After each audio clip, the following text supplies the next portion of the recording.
it's come to my attention that there are quite a few nursing schools or programs that are not explaining the process and steps that you need to take in order to get your ATT and sit for NCLEX. So I figured I would go over that really quick. So the very first thing that I did, and this, again, this is for Maine specifically, it's regardless of where you are, you're going to have to register for Pearson VUE and you're going to have to register for your state board of nursing. I will also go over like prices of everything, but everything else, it could vary a little bit state to state, but it should be relatively similar. So the very first thing I did was register through Pearson VUE. That was $200. I believe you can do that after the fact. Not everybody did that right away.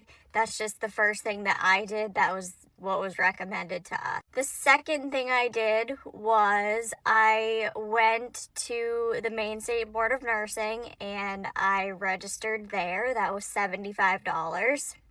And it's going to ask you all kinds of questions. In that process, it actually prompts you to go and register at Pearson VUE. So I would just recommend doing it and getting it out of the way. Then you don't have to worry about anything and worrying about like whether you miss something or whether you can get your ATT or not if you haven't registered for Pearson. The third thing I did was I get my fingerprint done.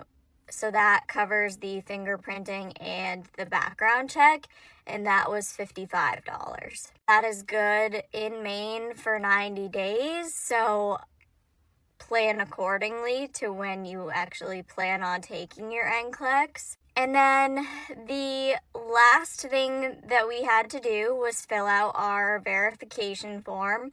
So that was sent to us by the director of nursing in our program.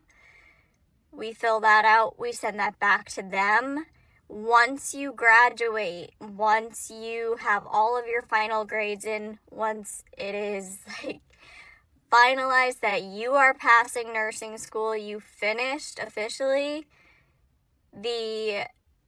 someone, usually it's the director of the nursing program, will either go to the State Board of Nursing or send those letters out. Once the state receives all of those things, then you will receive your ATT, which is your authorization to test number, and then you can sit for your NCLEX. I just wanted to talk a little bit more about all of this too, because I was not aware of the price. Like, we go all through nursing school, and I mean, I assumed that I would have to pay something, but for Maine, it was $330 total, which may not seem like a lot, but when you're in nursing school, you're not working a bunch, you are stressed out to begin with. This wasn't something that I had really factored in. So it's just helpful to know, and helpful to know the process, because I have felt like I was forgetting something the whole time. So hopefully you found this at least a little bit helpful. And if you have any other questions that you want answered about NCLEX, nursing school, anything like that, please let me know.